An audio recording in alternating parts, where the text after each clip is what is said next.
Hello, my name is Ariana Mareu and I am a professor at Polimoda, which is a fashion school based in Florence, Italy. And today we're talking about sustainability. So, you know that the fashion industry, according to several reports, is going to be one of the most polluting industries within 2030, if not the most polluting industry, even more than automotive. So it's quite important to rethink the whole industry. So when we talk about sustainability, the first thing that is important to understand is that we have to think about it with a 360 approach. It's not enough to think about only materials. It's not enough to think about the different sectors of the supply chain as separated from each other. It is crucial to think about sustainability as a whole, as transparency throughout the whole supply chain.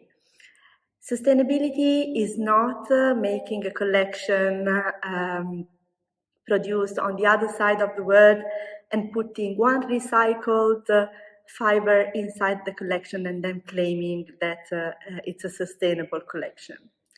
We see so much greenwashing out there, and consumers are more and more aware of the fact that it's not enough. So we deal with consumers that are more aware of the impact of what the fashion industry is doing.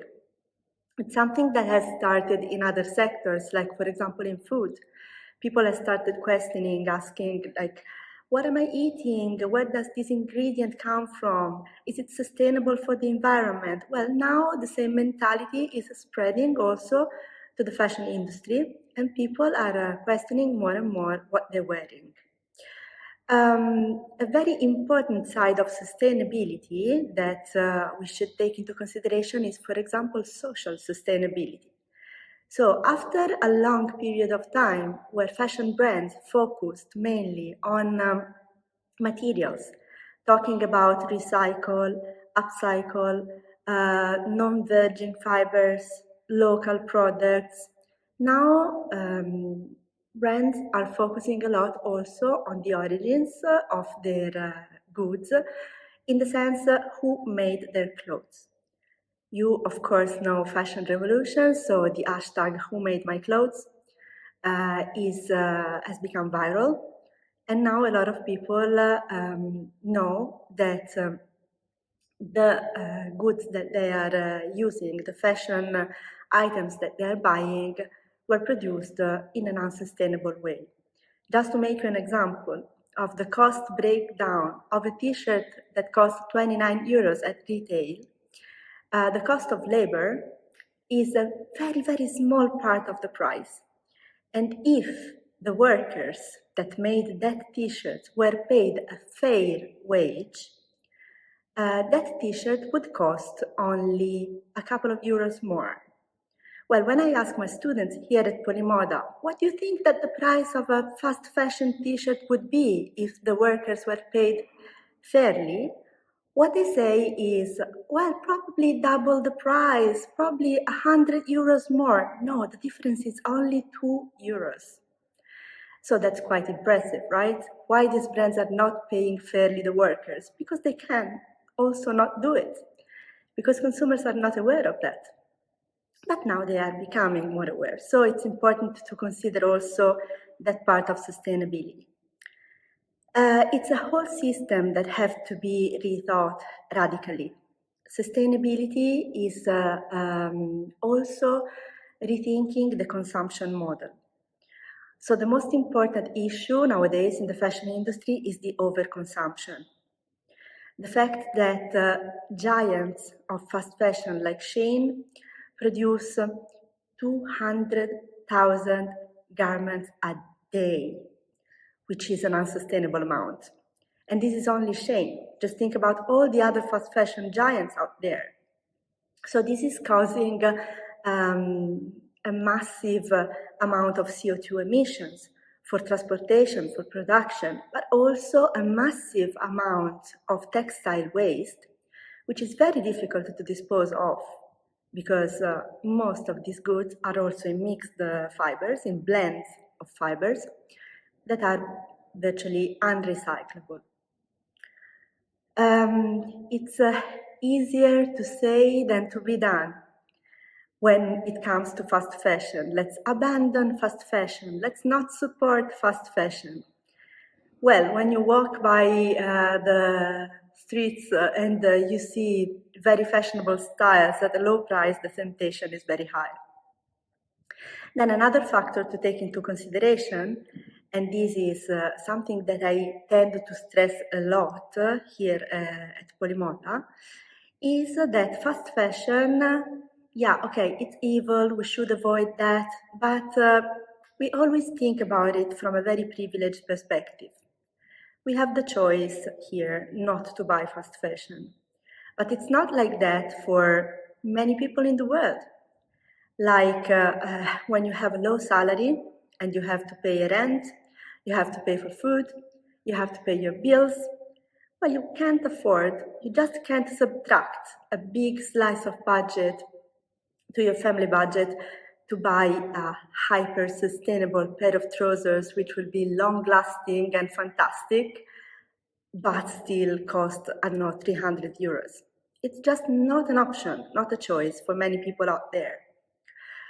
So the data show us that fast fashion is actually growing in this moment. It's a moment of economical crisis in many areas of the world, and so people are spending less, and fast fashion is a good option, if not the only viable option for most of these people.